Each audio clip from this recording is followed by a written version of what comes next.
Owen was a beloved figure in the Penhill community in Swindon, cherished by his close-knit group of friends who considered him family.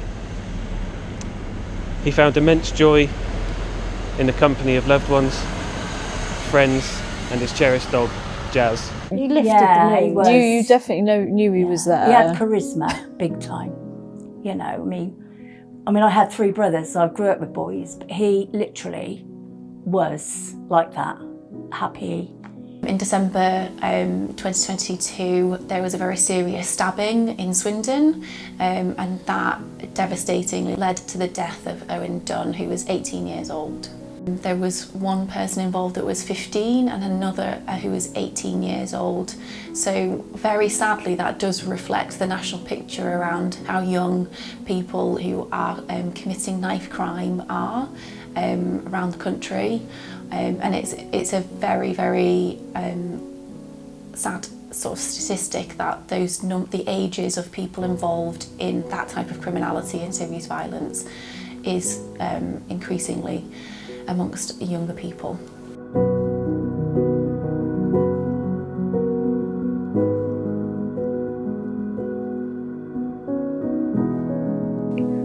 We just want parents to be, up front with their kids. Don't be afraid to go into their bedroom and look in it. Don't be afraid to pat them down when they walk out the door. They're your children, they're your responsibility. You should be knowing what they're getting up to. And if you're not, then that's worrying. They should feel like they can come to you with any worries, anything they're frightened of, and know that you're going to be there to support them.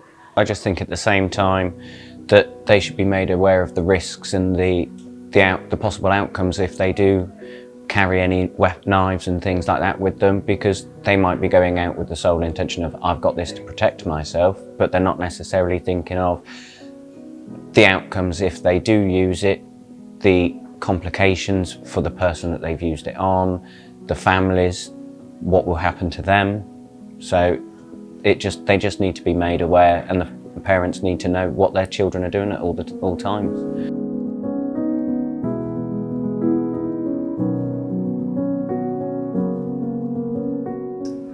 What would you say, especially Zoe, to those parents who actually think, no, we never been like it? I used to say that. I used to say exactly the same thing.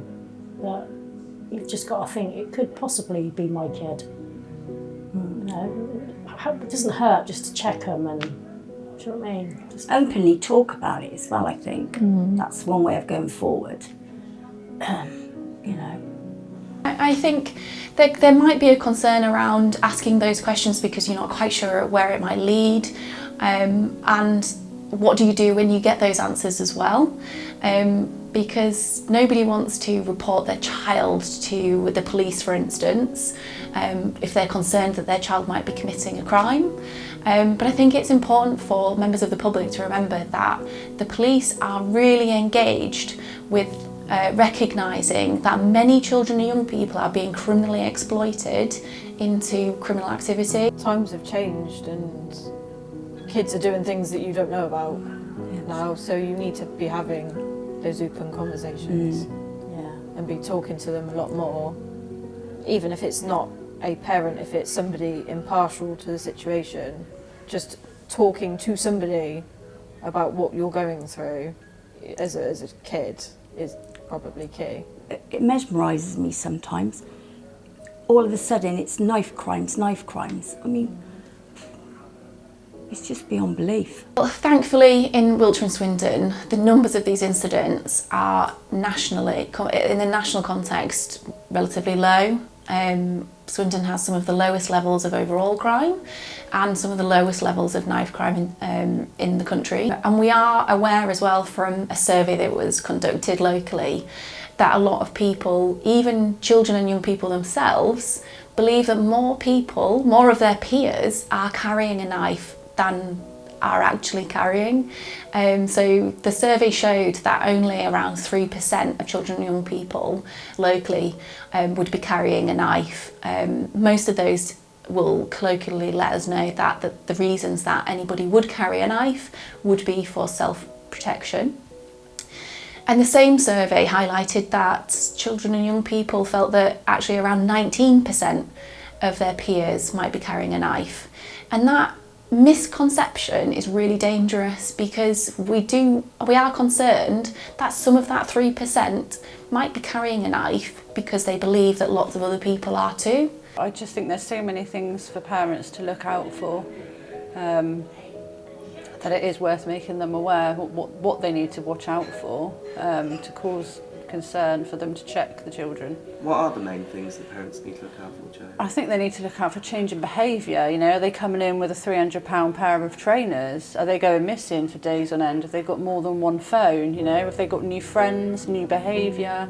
It could be simple things, things like that child or young person coming home with maybe material things such as new trainers or a new outfit, things that you think, I'm not quite sure how they've been able to afford these things.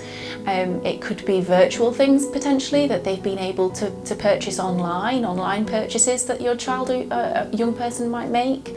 Again, that you query or question how they've been able to afford these things. But you are the parent, and you have the right to check some your responsibility as well, don't you? You have to, you know, Because if you see your child going out in a puffer jacket in that heat, you've got to think, oh, no, something not right there. yeah, definitely. And question what they're doing.